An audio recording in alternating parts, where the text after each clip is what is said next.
Of all the things you don't want to come across when exploring an abandoned building, a shark is one of them. A shark? In a formaldehyde tank was found at Wildlife Wonderland in Victoria, Australia, which had been left abandoned since 2012. Urban explorer Luke McPherson visited the shuttered zoo and uploaded a 28-minute video of his adventure to YouTube in February 2019. The video attracted 14 million views, and the story of the great white shark went viral. It seems that the zoo had been closed due to offenses against wildlife. Sounds like it. My goodness, does that ever look offensive towards wildlife? What a nasty disaster of a place. It looks like they just took almost like some Tiger King style stuff there, except instead of tigers, they had marine life, I guess. How do you get a whole tank full of formaldehyde and then throw a shark in there? What are the fumes like in that room? My goodness. And then they just left it. Like, they left all this formaldehyde in an abandoned place. Like, they didn't get rid of it. They didn't do anything to prevent people from just like having unfettered access to this gigantic thing of formaldehyde. Whoever was running this place was a lunatic. Maybe not evil, but definitely irresponsible. Actually, I mean, like, if you're irresponsible enough, you probably err on the side of evil anyway. Especially when you treat a shark like that. You keep a shark in a big tank full of formaldehyde, it probably wasn't always in a formaldehyde. The guy was killed during the conflict between the Greeks and Turks in 1974, a conflict that displaced at least 200,000 people. His body was apparently taken into a cave to be disposed of. Because this guy had eaten a fig previously to being murdered, it started to grow in his stomach after he died using the scant bit of light coming into the cave. Then, the tree was found in 2011 by a researcher who was curious about how it had ended up inside of a cave. He was especially curious because there were no other fig trees in the area. When the researcher went to investigate, he was very surprised to find a human body underneath the tree, tangled in with its roots. Wow.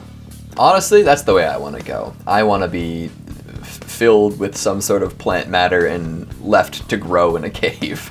I think that would be the ultimate burial. That's pretty sweet. Honestly, like, you know, it's tragic, very tragic what happened, that he died, but in order like to bring on new life, there needs to be death at some point. Actually, should I be saying that because this is the result of like a military conflict and people being removed from their homes? Maybe we shouldn't talk about the cycle of life and death in that way. To have a fig tree grow from within with just a little bit of cave light, that is phenomenal.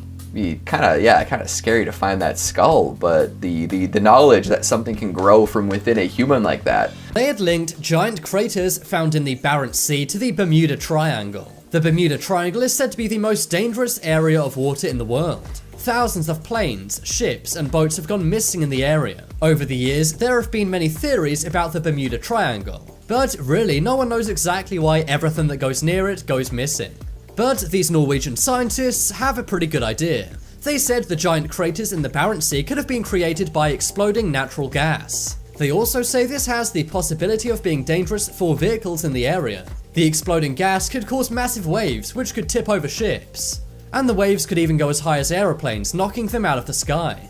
Wow, that is not something that I've ever heard about the Bermuda Triangle, but you know what, if the scientists say it's true, then that's pretty terrifying. That just random natural gas explosions cause enough turbulence to take down even airplanes? Airplanes? How high would you have to send that wave, and how is nobody else noticing this happening? That's insane. Wow. I mean, stay away from the Bermuda Triangle is the general lesson, I think, that anybody should take away from any information about the Bermuda Triangle. It's not safe. It really isn't. I've heard of like electromagnetic waves make like engines fail and navigation difficult. I've heard, you know, it's haunted by something, but natural gas explosions intense enough to sink both ships and airplanes. Now that's wicked. This comes from a report in the American Journal of Modern Physics. In 2016, they made a startling find. They were using a newly developed telescope for the first time, and when using it, they discovered some extraterrestrial entities in the environment. These pink dotted lights were invisible to the human eye, but the Galileo telescope with a convex lens was able to see it. The entities were said to be moving intelligently. This suggests some kind of surveillance of the area. The lights were seen at night over Tampa Bay, Florida. The scientist behind this, Dr. Santilli, found the first known evidence of an apparent existence in our universe. Why are we not talking about this more? I feel like if we're being surveyed by aliens over Tampa, we should encourage them to go anywhere else and survey us somewhere else. Because we don't know what's going on in Florida, man. There are too many Florida men running around making headlines. Holy smokes. Yeah, but like where have I been? Why did I not know about this? That we possibly found evidence of alien life.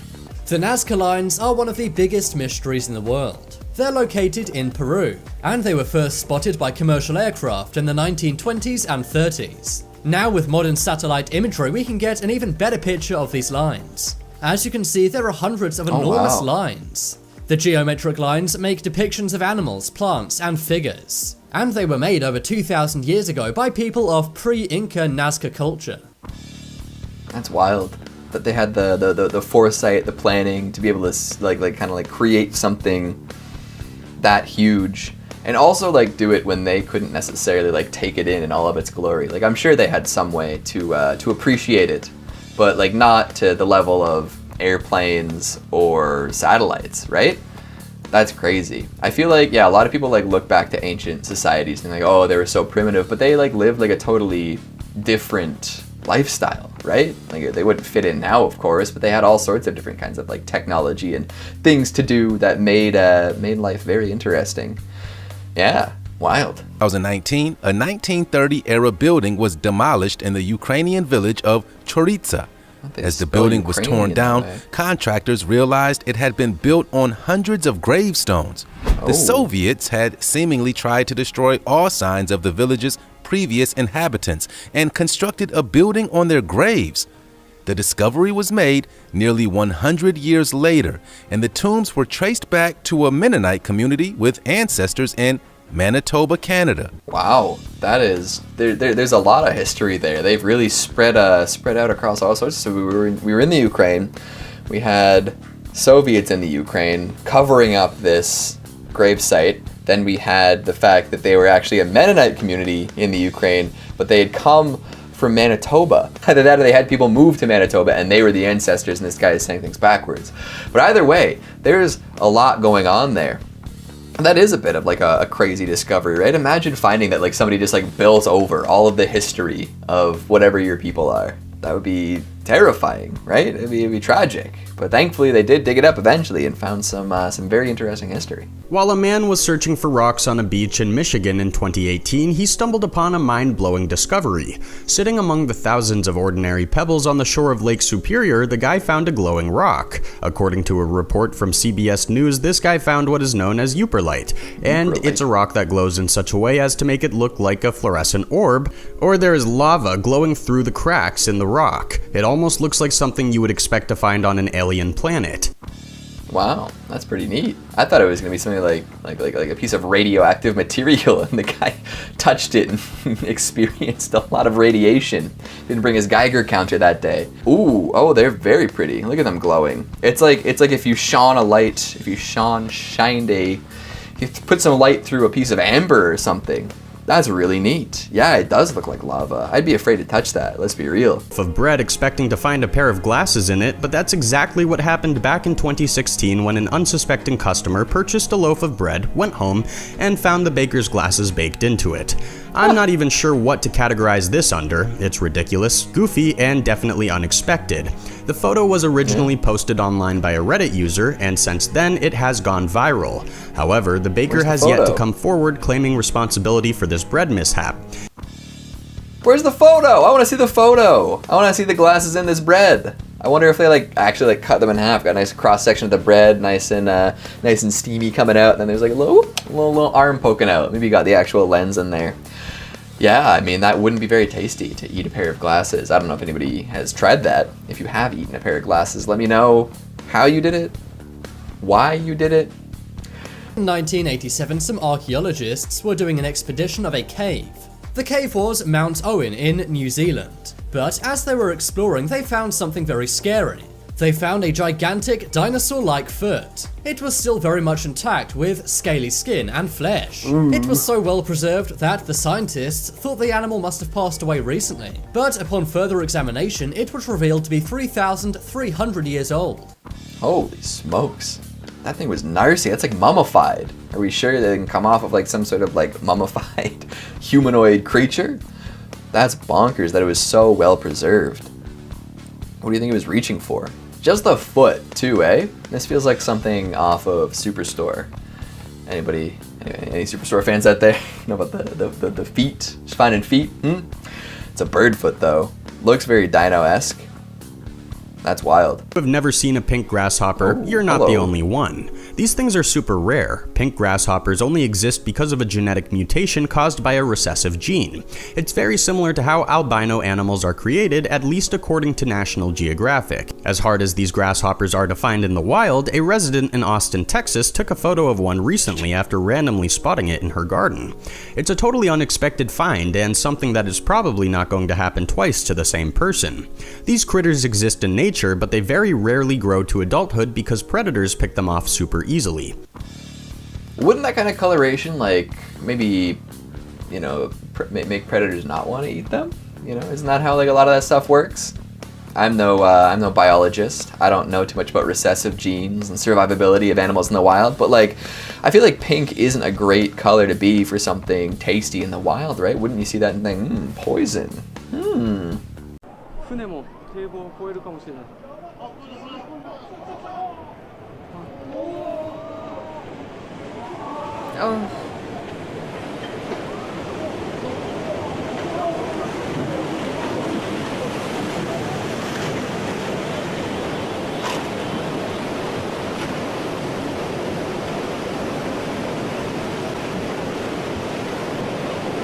These videos are so sad because, again, I think we had this in part 1. This is from the 2011 Japan tsunami, and so many people lost their lives because the water, like, you have no time to prepare for this. They might have like small signals to warn you, but look how fast that water came in. Those cars, they were getting pushed around like they were nothing, like feathers. It's terrifying. So many people died, so much damage. They're still rebuilding. That's not done. Like, they are still rebuilding. There's some places that are just completely uninhabitable now. Just destroyed. It's horrific. It's so sad. Perfect way to navigate the waters while you and your loved ones get to spend some quality time enjoying everything that the place has to offer. And while cruise ships have been made to resist any harsh weather conditions, some things are unpredictable and sometimes chaos can hit in the blink of an eye. This is what happened to the Louise Majesty ship as it was sailing off the coast of France. It was met not by one, not two, but 3 massive waves. The ship was traveling from Cartagena, Spain to a town in Italy when it was suddenly met by a very scary set of waves. Surely the cruise ship was built to resist such challenging conditions, but no one would have ever thought that they would have to face 3 waves in one go. That's why cruise ships are also terrifying. I mean, just any form of transportation on the water is a risk. And I remember in high school, someone I went to high school with, they were on one of the cruise ships that capsized. It was on the news. Big deal. That was insane. But it just makes me think of the Poseidon Adventure. But not the original, just the Poseidon, the one with Emmy Rossum and Josh Lucas. The one, but the one with Fergie when she hangs onto a piano and then drops and dies. The end. If big waves are scary on their own, imagine what happens when they come along with a natural disaster. Back in 2016, Taiwan was hit by Typhoon Maggie. This typhoon was so big that it caused 10,000 people to evacuate their homes, and it brought one of the scariest waves ever recorded. You can see on this video how it hits the coast, mercilessly, and it even rises above the lighthouse. That lighthouse is at least 27 meters high, which is roughly the size of a 10-story building, but it surely looks small against this monstrous wave. Surprisingly, the lighthouse still stands, which goes on to show how effective Taiwanese architects are at making strong, steady buildings. That's insane. The fact that that lighthouse stayed up is crazy to me. But that's, I mean, building power, amazing. But that's insane. Those waves are way too big, no thank you. There should be a limit on how big they can get. That's just not right. That's so frightening. Imagine how frightening it must be to be a lighthouse keeper. It would be like the movie The Lighthouse. I for sure would go insane. 100%. So popular that it has been listed multiple times as the winner of the Billabong Big Wave Contest. Now, one thing to keep in mind is that the waves don't come all the time, so you have to be aware of the season to make sure you catch them. Once they come, these waves can be as big as 60 feet or 28 meters tall, which makes it exciting for surfers and amusing for watchers. The whole place is surrounded by beautiful cliffs where you can watch those who dare to go on these waves. Unless, of course, you're one of those lucky surfers that managed to get in there. Look, surfers, I understand adrenaline junkies, I do, because I want to go skydiving more than anything. Throw me out of a plane, please. Hopefully there's a parachute on my back. If there's not, it is what it is. I think that's the only intense thing I do want to do. Skydiving. Bungee jumping, no, because I'm so scared of the cord going around my neck. But surfing, I get it. Like, it's usually small stakes. But these waves, 60 feet? The power of the wave that's crashing over your head. I don't understand. I don't understand that thrill. I can't put myself in that mindset. Because how painful would that be, falling into that kind of wave? 60 feet. Falling from it. Oh my god. It'd be like hitting concrete.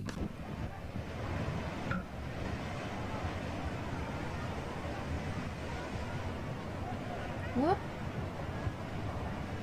Where's this water coming from? Wow. Oh my god. What the hell?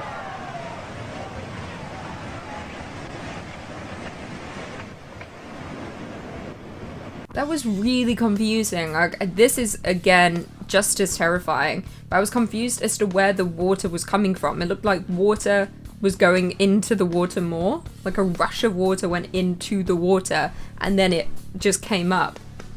I don't understand how that worked. That was terrifying. I don't even know what caused that. This looks... I don't know where we are here. I mean, initially I thought it looked like a lake until we turned. That was frightening. I thought maybe a dam had blown open or something. That's frightening. This is why I just don't go even near the water, just in case.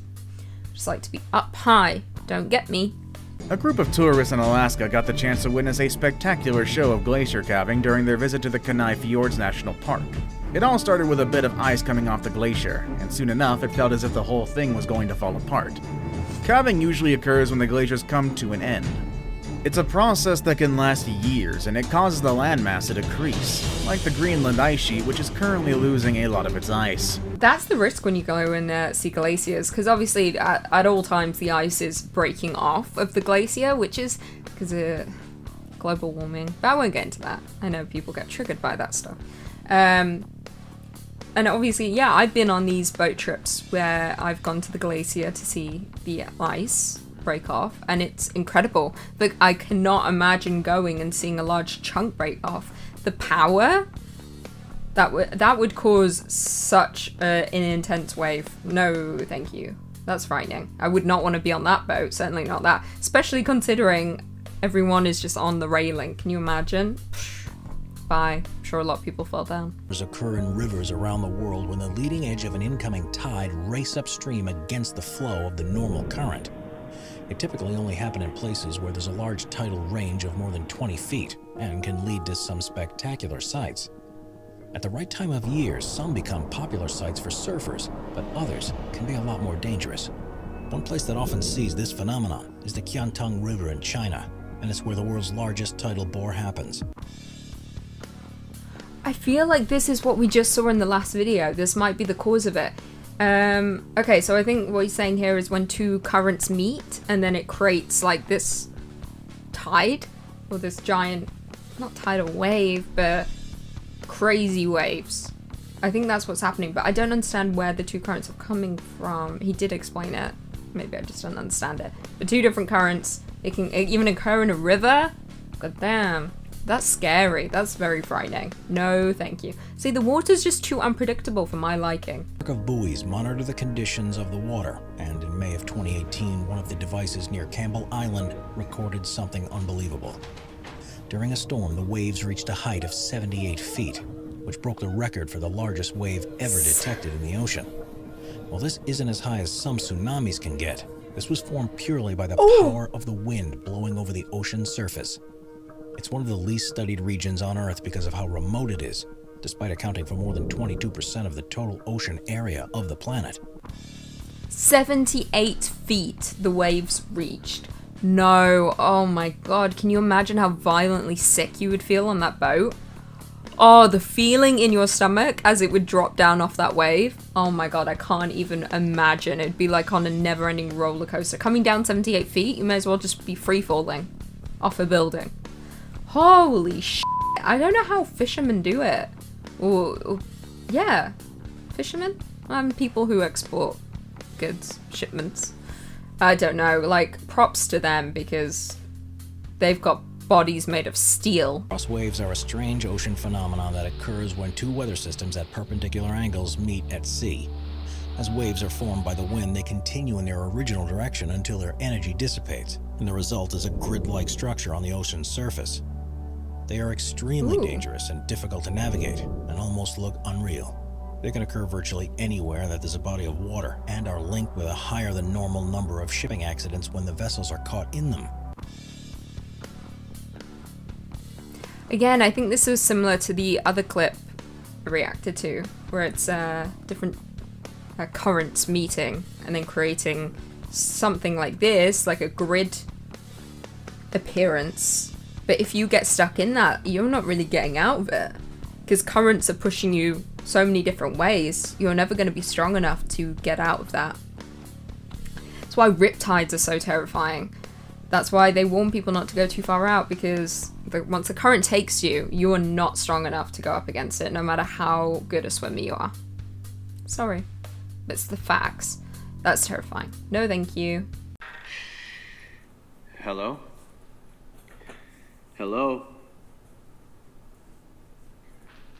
Fuck, is that makeup and blood? Shit. Who's there?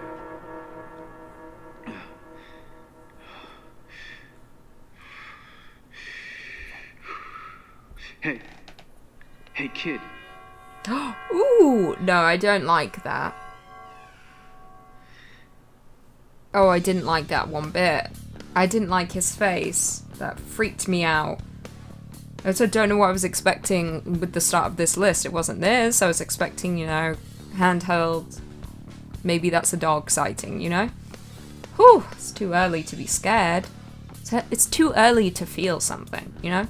I like to wait until around noon, 1 p.m. to feel alive. Disney purchased an island in Bay Lake, Florida, and opened a zoo which they called Treasure Island. It was later renamed Discovery Island and closed its doors forever in 1999. Obviously, the island is still there, but it is closed to the public. A whole island of Disney detritus locked off from the world. With humans unable to visit, who knows what may be going down in the place? Just imagine the visuals. Snakes wriggling around the tracks of rusty roller coasters. Chilling. It's deeply, deeply chilling. In the Creepypasta, Walt released animals who were once going to be zoo exhibits into the wild, where they became the so-called murderous creatures that were claimed to be roaming with Mickey Mouse mascot costumes on their heads. Oh, that's creepy. Okay, yeah. I think I've seen maybe pictures, but I'm not entirely sure because there's so many abandoned theme parks where there's terrifying pictures of just like the rides and the entertainment like games and stuff just laying abandoned and covered by nature, and it's sad. It's like really sad seeing an abandoned theme park. It just makes you feel really uncomfortable. And then they're talking about animatronics, like Five Nights at Freddy's, creepy stuff. I remember I watched a video a few months back of a theme park I used to go to all the time growing up called Pleasure Island, and it was in Cleethorpes in the UK. And little did I know that shut down, and now it lays abandoned, but all the rides are gone. I think most of them anyway. Often, Martel would hide his camera and set it up to automatically take photos, while he observed from some distance away. This way, he could capture life on the streets without the artifice of posing his subjects. In this case, Martel captured not life, right? But death, in the form of the mysterious Axeman of New Orleans, a brutal serial killer who was never caught. Oh. Martel apparently discarded the photo as useless because it was not of good enough quality. But had he taken the time to study it, he might have become famous for catching the killer, rather than dying penniless and unknown. During the Axeman's reign of terror, the police struggled in vain to piece together a profile of the killer, whose MO involved breaking into the victims' homes and using their own tools and weapons against them. That's okay. That's very creepy. At first glance, I thought that was Slender Man in the corner. But no, the axe murderer of New Orleans, who, I mean, they showed the picture there, was portrayed in American Horror Story Coven, which is arguably one of the best seasons.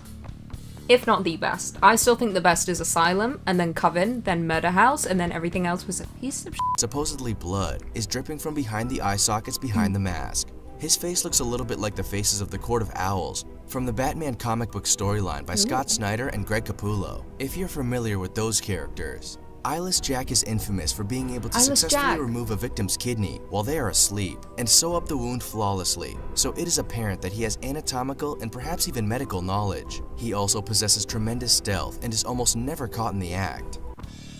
Eyeless Jack, that was the one I think I was talking about earlier. The one without a face and he just like appears above your bed and then you wake up and you've got no kidney. That sucks. But that's a creepypasta that's kind of based on fact, which is, I mean, not actual, but close, which is there's groups of people, they target usually tourists, usually happens in South America. They kidnap you and take your kidneys and sell on the black market. Then you wake up in a bath, sewn up. Oh my god, what the hell? Is that the rake?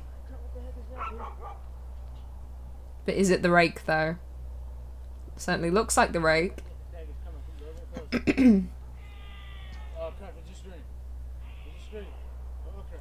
Oh my god, those noises. What the hell? Oh my god, no. They filmed for so long. If I saw that in my backyard or near my home, oh, get in, lock the doors. No, actually, I'd just hop in my car. I don't need to return to the home. I just need to maybe have the essentials. Wallet, keys, phone. That's all you need. And then maybe your loved ones, get them in the car too and just drive. You can find clothes somewhere else. You can find a bed somewhere else. You don't need to be in that home near the rake. These are just hard facts. I think I would do well in a survival horror movie. This creepypasta, entitled Bob, describes the events leading to the character Andrew's death in the hands of an unknown creature. The creature breaks into Andrew's house and kills Andrew by stamping on him. The creature, named Bob, is described as a very tall, thin and armless humanoid. It is also described as the embodiment of terror. Bob was allegedly caught on camera by Anthony Rose in this photo. It shows the forest at night, illuminated by what I assume is a flashlight. From the darkness, a strange-looking creature can be seen running towards the cameraman. I don't like that at all. Mostly because, like, you think maybe you stand a chance because he is, you know, limited to what he can do. He's got the longest legs. Like, you can't run from him. He will get you. He'll trip you with his legs and then he'll crush your head with his foot. That's what will happen. I already foresee it. And also his mouth looks so big that he'll just swallow you whole. And I don't want that. As the camera operator races back into the house, as we would also do if we found a stranger's bloodstained axe, he catches something looming and watching in the distance. Oh, Is that the infamous Okay, Jeff someone's the lying Killer? to me. I paused Like at 10 we've said, seconds. This clip has done the rounds for a while, and lots of people over the years have said Oh, it may right well there. be Jeff. Is that someone? I can't really make out a face. If you think that's Jeff the Killer, good for you. I can't really make it out. It doesn't look like a thing. It looks like something else. It looks like nothing. What is a thing if it isn't a thing? What am I saying? I think I'm like short-circuiting. When should I be concerned? I think we've passed that. I think we're all concerned. It's fine. I'm okay. Ooh, creepy dude.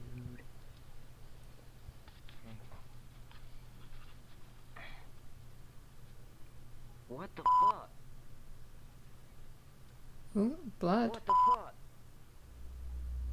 Later, some weird music What is starts that? playing, which What's you later blood? found out was linked to the creepypasta character Laughing Jack. Oh, well that one, okay, yeah, that one was creepy. I mean, yeah, to go urban exploring and find blood is a little disconcerting. And then Laughing Jack, that dude looked terrifying. I haven't heard about Laughing Jack. I used to write a lot about creepypastas, and I'm trying to remember one. Literally any single one, but I can't for the life of me. Jeff the Killer. That's one. Oh my god, what the f***? Oh, it's like an octopus, but not. Or it's like a giant spider, but without all the legs. I hate the way it moves. Get lost. Go away. Go somewhere else. I mean, it's clearly fake. Or it looks actually kind of like... Okay, so it's clearly fake. We know that much. The way it's moving, the way it's not entirely connecting with the building, almost like it's CG. But it also kind of looks like a helium balloon, and it's being like manipulated with string. Just the way it's moving and the way it landed on top of the building, like it kind of laid flat. But if this was real, that would be frightening as hell. But you know, if this did take place, we'd know about it. Or would we? Maybe our brains' memories were erased. Who is it? Oh my god. I know you're out there. What the f*** is that? It's been a fox or something. Oh, it was a bucket. I thought that was a person. Oh, who are you? Who's there? Well, there's clearly someone on the floor. Whoa! I don't like people. I don't like any of them. That was completely unnecessary. Why are you hiding in the dark? Why are these two English children trying to look for you? I also thought in that first clip, or the freeze frame of this video, you can see a bucket and a wheelbarrow. I thought the bucket was someone's face and they were wearing it. But no, I was wrong.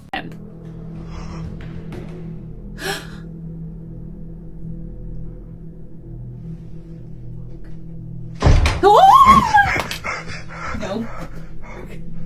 Jesus Christ. No. Oh, it's still going. No, don't get up and see it. I know. I can't. I just ate. I just ate it. Ow. Just like slam my knees against the floor. Oh my god, I'm not watching that again. That's enough of a reaction, okay? I don't want to know what that thing was at the end of the bed. Just died. I can't. This is too much. Okay, here we go. I'm okay with it though. I'm like sadistic like that. Okay. Masochistic? I don't know. Oh! What is that?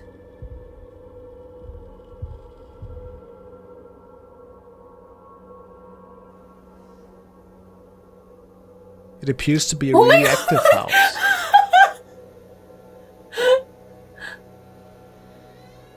The voice, though, just came out of nowhere. Like, forget the ghost. The voice was just like, ugh! You know? That's what got me. That really is... Oh my god. Also didn't realize how loud my volume was. Let's turn that down. Okay, I love this because it's just like this poor little ghost is just... Nobody's home. They're trying to catch up on their favorite show. And they're like, ugh, these cushions are everywhere. Oh, you know what? I need to go downstairs to get a pop. That's what this ghost is doing. That's how I would handle living with ghosts. Like, I would just have to treat them like they're just, like, regular people. You know? Like, your roommate... Aw, Jim. You wanna watch TV too? Cool. I'll just go in my room and cry alone because you're terrifying. That's how I deal with it. Sorry, swearing so much today.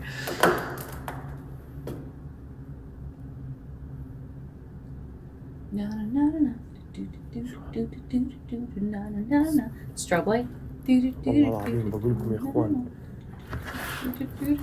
No. What the hell is that? What the hell is that? Okay. The worst part about these videos is I'm just waiting for the jump scare. I'm just waiting, and it's that that kills me. It's that feeling of like, oh, they're gonna jump out now. There's gonna be, you know?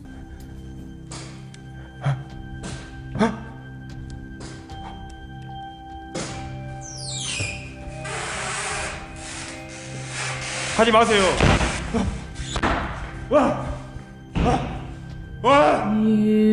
여긴 내가 길자리가 아닌가? Yeah, you shouldn't be there. Just saying. 여긴 No, 내가 you 길자리가 shouldn't. 아닌가?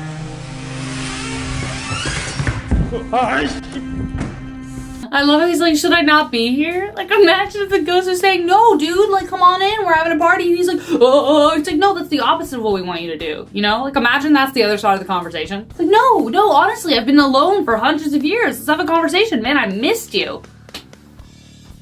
Who knows? But I love how he's like, should I not be here? Should I be here? Guys, like, help? And then they open the door as if inviting him in, and he's like, oh, never mind, I'll leave. I'm back. I feel more confident now. I feel like I'm not going to react the way I did before. Okay. Jesus. No, I'm not. God damn it, guys. Come on. Oh, I hate it already. I hate it. Yeah, kick the chair. That's going to help. Leave! Get out! Get out! What's wrong? What's it? What is that, though? I don't know what that was. Might have just been a coat hanger with a mask on it. I don't know. I love how he just freaks out, though, because he's just like, kick the chair! Yeah, that's gonna get the ghost out of the house. Yeah, kick it. You know, that's what you do. Так как я здесь был в прошлый раз, значит, наверное, здесь Did you put that there? Where is Sam and Dean when you need them?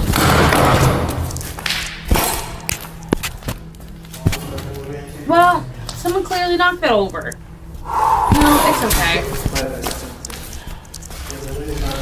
Yeah, no, we're good. Okay, that one. I feel like that one was a bit of a reset. You know, like survived it. Sam and Dean, where are you? Come and save me, please. I need help.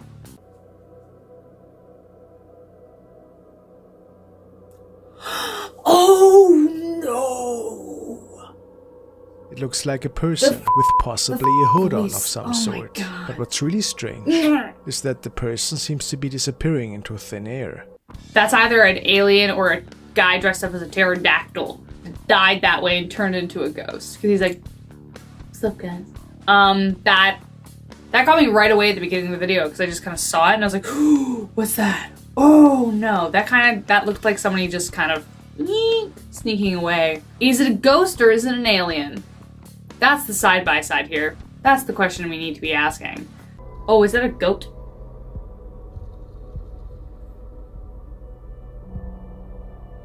This is a doggo, right? What the? Some people believe this animal was possibly lifted up by an unknown entity or even an UFO. What the? That's it. That's it. Right till it's not gonna come in. He just got sucked up by an alien. Was like, ooh, look a doggo. I hope he's okay. I hope that little doggo's alright. I mean, I think it was a dog. Definitely looked like a dog. Scooter, where'd you go? Scooter! Like, where'd you go? Hold on. Cat's out of the bag. Or I guess they're not. Damn it. It's a raccoon. It's a raccoon. It's Kit. It's Kit. It's remote control.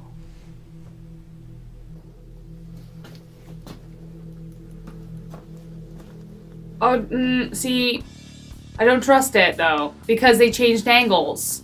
Anything could have happened in between that part, though. You know? Like, it could have been the cat, and they took the cat out of the bag, you know? Cat's out of the bag. This one's fake. Boom. Done. Or it was just like a movie prop, because why not?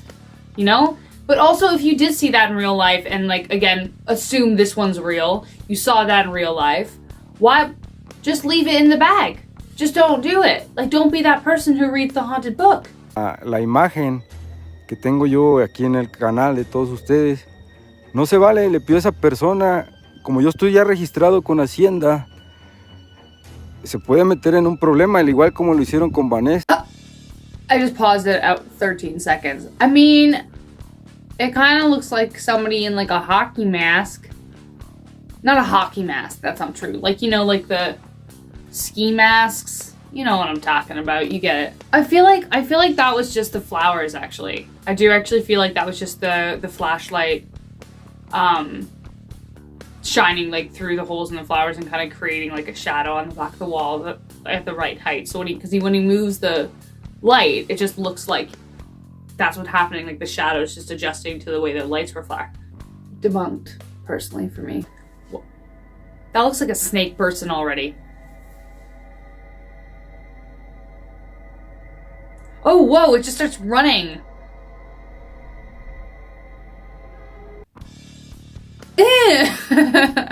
No, I want to watch it again. Wait, does it start running? Is that a ghost, or is that just a very sad person who's keen to get where they need to go? Okay, fine, if you're gonna be like that. Why did that look like the lady from The Haunting of like Deborah or something, where she's like the snake and she's like swallowing a person's head, the little girl's head? That's what that reminds me of. People have been committed to their eternal rest prematurely. Scratch marks and other signs of desperate escape bids have been found inside exhumed coffins, suggesting some poor sods suffered the waking nightmare of being buried alive. But that could never happen in modern society, surely? Well, now you've got something other than death by Tide Pod to worry about. There are many, many recorded cases of people waking up in metal boxes in mortuaries, and as recently as this year. According to news reports, this is what happened to a man after he was involved in a traffic collision in Johannesburg. He's said to have spent 2 days in storage at the mortuary before hospital staff heard his cries for help. That is honestly one of my biggest fears. This is why when I die, please just turn me to ash. Like, burn me to a crisp. That's all I want. Then scatter my ashes wherever you want. Preferably like Alaska, far, far away. Like scatter me on a glacier. Okay? Just anywhere but here. This is because I do not want to wake up in a coffin. Because you never know. We don't know what happens after you die. What if people just wake up and we have no idea? Anyway, back in the day, way back in the day, they used to have bells attached to coffins, just in case people woke up and they could ring the bell. Chester Road in Fairfax County, Virginia is home to a popular destination among tourists. It's known officially as Colchester Overpass and appears very ordinary, but unofficially it's known as Bunny Man Bridge. Now this legend starts with the closure of a nearby mental asylum, as they so often do. A busload of inmates were being transferred to another institution when 2 of the most dangerous inmates escaped to the woods. Typical. Leaving half-eaten carcasses of rabbits as their trail, the bunny men, as they became known, evaded detection for weeks. Eventually, one of them was found dead, hanging from the bridge, and the other was never found. Creepy. I love the bunny man story. And if you guys know me from Top 5, then you know I have a very difficult time saying the bunny man. I'm from the north of England, as well as the south of England. Sometimes my northern accent comes out and I so desperately want to say the bunny man. You know how hard I have to think about saying the bunny man so that I say bunny instead of bunny? Anyway, that's my rant for the day. Bunny is a difficult word to say. All the people who ride the bus to nowhere do, albeit even if they don't know where it is they're going. That's because Philadelphia's legendary Phantom bus never shows a route or a destination, it just drives. The bus has been spotted all around the city, and some claim to have seen it in other cities too, appearing as a otherwise perfectly ordinary bus. But don't be in a hurry to start looking for fare prices. The bus's passengers are exclusively those who found themselves at a low point in their life and who want to get away from whatever hard time it is they're going through. When on the bus, the hopeless passengers ride around for hours, days, weeks, even years. Once the passenger is ready to face the world again, they may get off. Okay, so there's a Phantom bus. You can get on it and ride on it for days, weeks, months, years. Do you have a say in that? Or is that just like fate? Like the bus decides how long you need to be on there. And then you can decide when you want to turn back to reality. I want to escape reality for a bit. I would get on this bus, but I would only get on the bus if when I got on it, I was like transported to like my dream scenario where I was with like, you know, cool people. Like I'm rewatching Glee at the moment. This is something I can admit. I feel very nostalgic about Glee, so I'm rewatching it. If I could get on this bus and then be transported to Glee. 1800s New York was a very dangerous place, with all kinds of criminals out on the street, but none were more notorious than Ludwig the Bloodsucker. Short and stocky, he was incredibly hairy, large bristles visible from his ears and nose.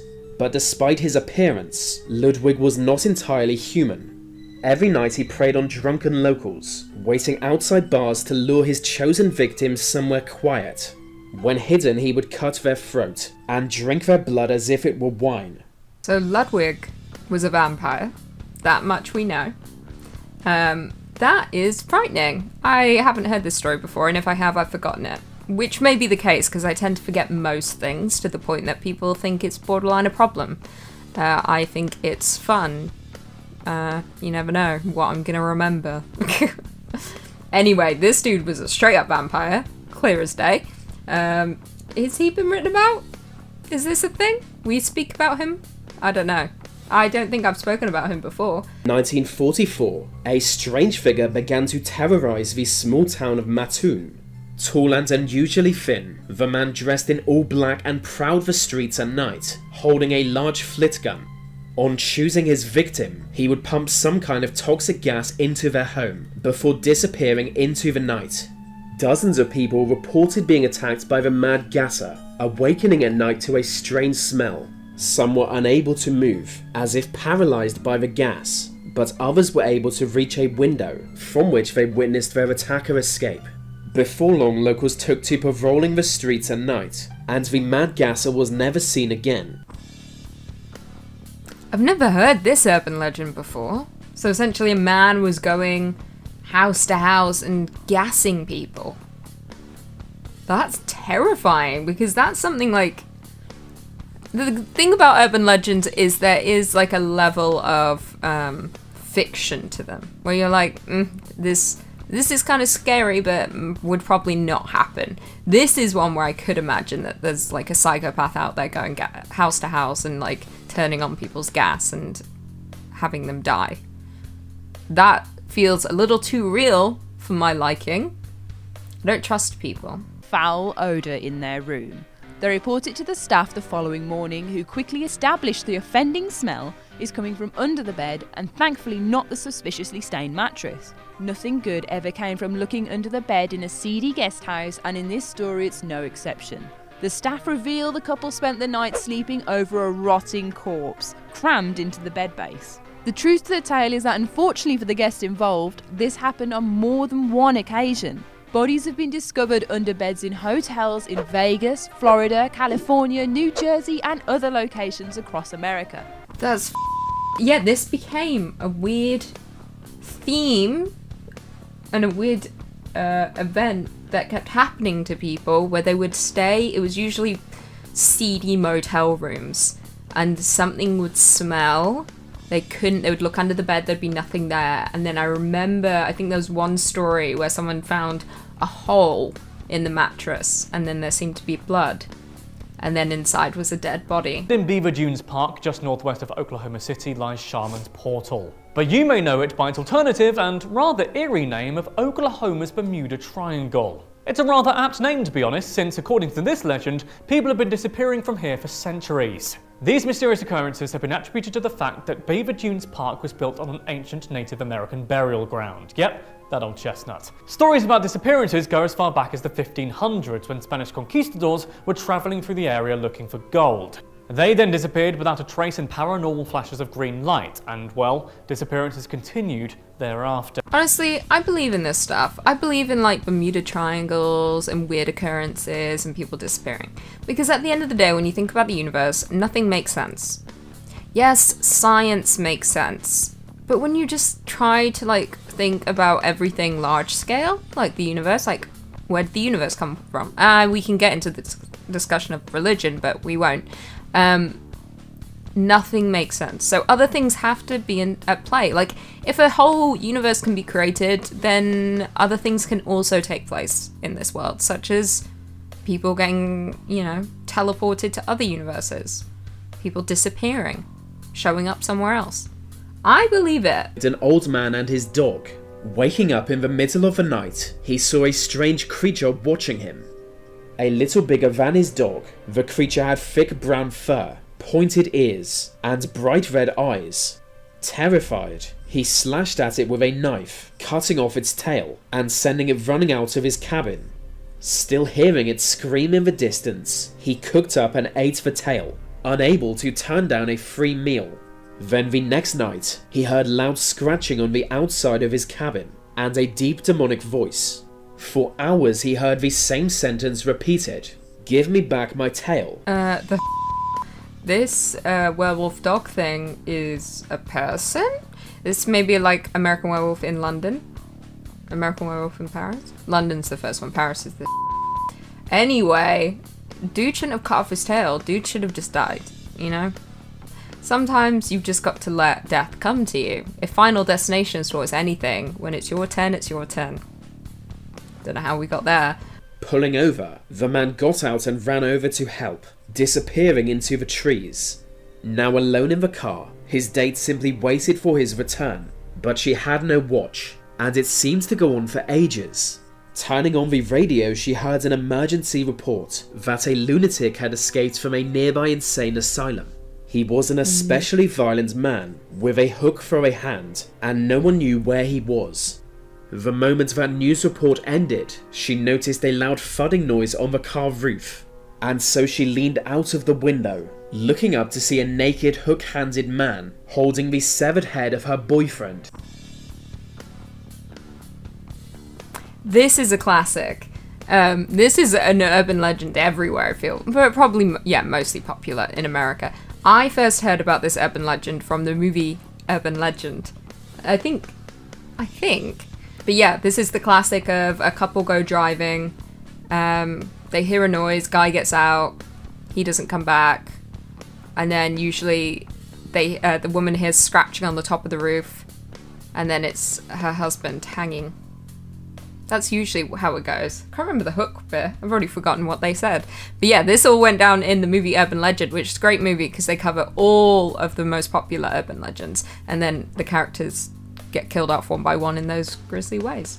I love me an urban legend. Grunch Road is an old dirt road in New Orleans, Louisiana that leads deep into the woods and eventually leads to a dead end. Yes, pretty creepy on its own, but also down there, the Grunch are said to live, a group of deformed half-human, half-monster creatures. Legend has it that a group of albinos and dwarves were forced to settle here as they were thought to be creations of the devil and thus couldn't live with the rest of society. The monsters that are now said to roam the woods are the product of years of inbreeding. That's kind of sad, you know? If that's, is it real? We don't know. I feel like we would know if it was real. It's almost like Hills of Eyes, you know? But a group of people getting sent away because they were different. Sounds familiar, right? I think that's very sad. The Goblin Shark! I love goblins, I really do. You folks probably know that already. Look at that thing. Oh, it's hideous. Look at those teeth. What are those good for? Is it like a bloodsucker? Like, I feel like it's not good for ripping and tearing. That nose, man, that's a truly goblin-esque creature. Like that it's shiny, it's weird looking, it's got dead, glassy, dark eyes, it's got a big goblin nose and horrifying pincery teeth. These deep sea sharks are rarely seen because they rarely come close to the surface. They have long spear-like noses and protruding jaws bearing dozens of spindly, needle-sharp teeth. They're typically seen off the coast of Japan, but they have shown up as accidental bycatch in fishermen's nets on the Gulf of Mexico. Most of the sharks are about 8 feet long, though one caught in the Gulf was a whopping 18 feet in length. That would be terrifying, to be out fishing, expecting that you're gonna catch, fish, of course. You probably maybe accidentally pick up a dolphin, maybe pick up a shark, but a goblin shark, you just see that greasy thing with the goblin beak in your catch and you think, I've been cursed. It's game over. Like, this thing is gonna come to life, sprout arms and legs and stab me with its big ass nose. It's over for me. I'd go overboard. I'd go swim with the fish. I'd become one with the sea, end up a merman, maybe fight a goblin shark once I get my crown and my trident and my big ass tail. But on the ship, I'm not letting it stay. No way. Chupacabra. Yes, the livestock eater. I love these things. Chupacabras are like a very classic, cool cryptid that I often think about. The Chupacabra is a legend of Central and South America with sightings reported in the Caribbean and Texas. The creature gets its name from its alleged attack strategy of exsanguinating livestock. So it drains them dry, takes all the blood out, just bites down and like a melted freezy on a hot summer day. Just slurps it, I feel like you could actually run into one of these things. Unlike a lot of other cryptids, like this feels like it could be a real thing. Maybe get rid of those spines on its back, but otherwise, like I would believe a video of one of these. I would see that as, yeah, okay, chupacabras are real. They're drinking blood, they're killing livestock, they're running off in the night, ruining farmers. Hell yeah, they're here. Big muddy monster. Oh, that's very descriptive. That is a very big, very muddy, very monstrous thing. Big muddy monster from Muddiesboro, Illinois, near Southern Illinois University Carbondale, has repeated sightings and smellings. This thing stinks too, of the big muddy monster. Many believe it to be related to, if not the same as, the Crevecoeur monster, sighted near the St. Louis suburb. This is an animal often likened to Sasquatch in size and appearance, but with a distinct skunky smell. Those who believe the two cryptids are the same surmise that the animal swam down the Big Muddy River in Murfreesboro to the Mississippi River and therefore north to the Missouri River, by which it swam into a bend in the river near Crevecoeur. Wow, a big stinky Bigfoot. That's kind of like the skunk ape, but it's like a river monster. Maybe it's just like a stinky guy who likes to swim in the rivers, you know? I mean, is that too far out of the question? I feel like a lot of stinky dudes just go for swims in rivers. They're like, this counts as a bath, and they jump in. Especially if they're big, stinky, hairy guys, because then like the river water like stays in their hair, and it just kind of like ages and gets that distinct aroma that everyone apparently seems to know. That's huge. And I love this picture of it. Like, that looks terrifying. Can you imagine walking near the river late at night and seeing something that enormous come out with its arms out like this? And it stinks too? It's gonna give you a big hug and you're gonna smell like whatever it smells like. And then it's gonna, snap your neck. So, good luck. A real unicorn? No. Maybe? I mean, it doesn't look how I would imagine a unicorn, right? Usually unicorns are more horsey in shape than whatever this is. This looks kind of like goat-ish. Let's see. Oh, it is a real species. Huh. There we go, eh? The Saola is a species that could be mistaken for a myth, but it's real. Sometimes known as the Asian unicorn, the Saola is a creature related to wild cattle. Yeah, it did have it had a cow look to it. It did. It lives in remote areas of Vietnam and Laos. It is seldom seen and was only discovered in 1992. What? The evidence then, a single skull with a pair of long straight horns, according to the World Wildlife Fund. 1999, a couple of Saolas were seen on camera traps, proving that they still survived in the wild. That's wild.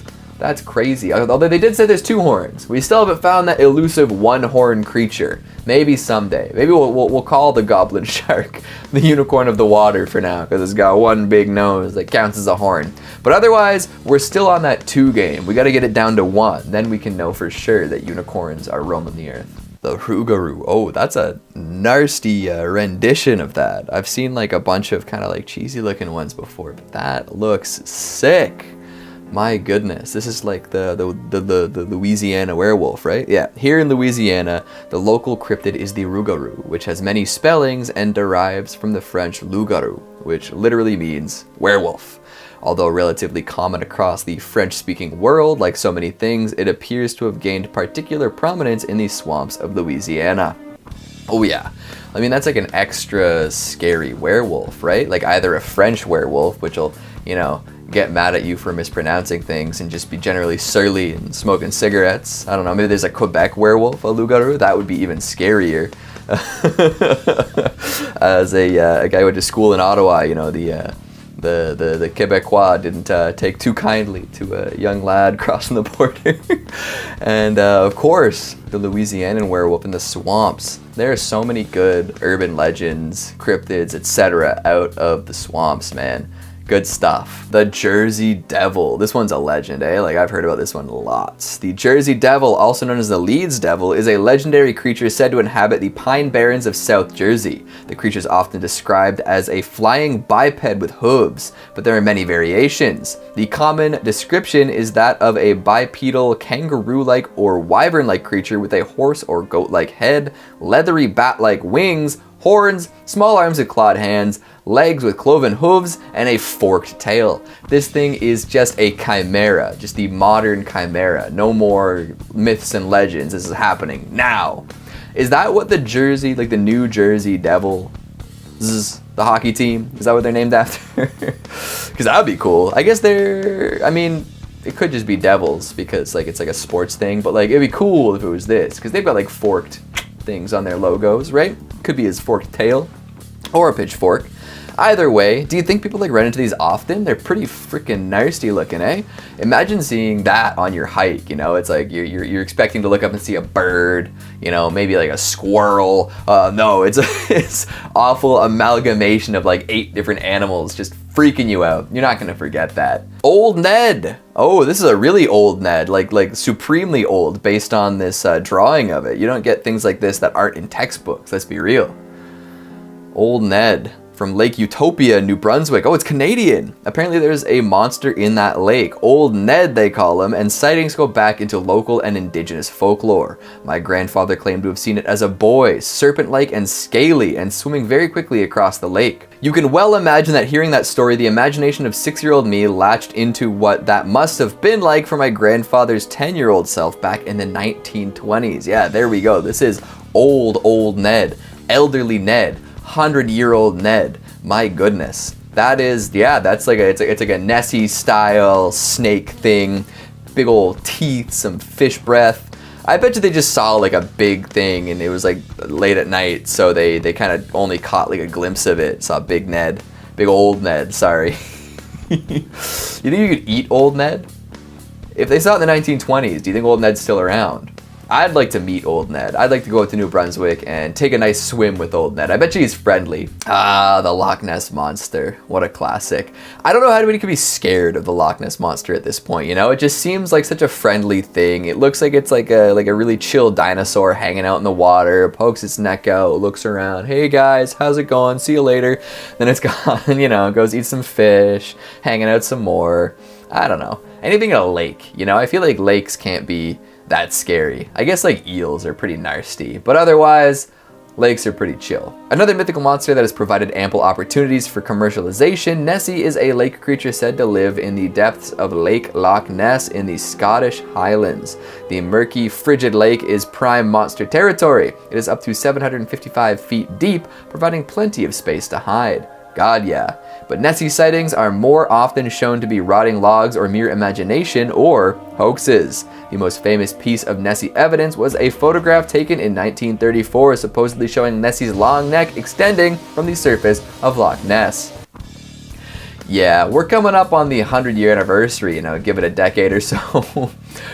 Cameras have gotten better since then, so why have we not found Nessie? Round 2? Why don't we have any high def? That's the thing, is like when we see pictures of any of these things, the skunk ape, the Sasquatch, Loch Ness Monster, they're all on like the lowest resolution possible. And as time goes on, like we have Google Street View giving us like 1080p of every street in the world. Everybody has a camera phone now that can shoot in quasi 4K. We gotta find some more quality pictures, don't you think? The Tasmanian tiger. Very nice. The Tasmanian tiger's tail is one of woe. Once Australia's largest carnivorous marsupial, Dilachinus cynocephalus was hunted to death after European settlers landed on the continent in the 1800s. The last Tasmanian tiger died in a zoo in Hobart, Australia in 1936. Ay, ay, ay. One of woe indeed. Just tragic. I don't know what the point of hunting these things to extinction would be, but that's what happens, I guess. My goodness. Rest in peace, Tasmanian tigers. Carnivorous marsupials. You don't hear that phrase too often anymore, eh? Wild.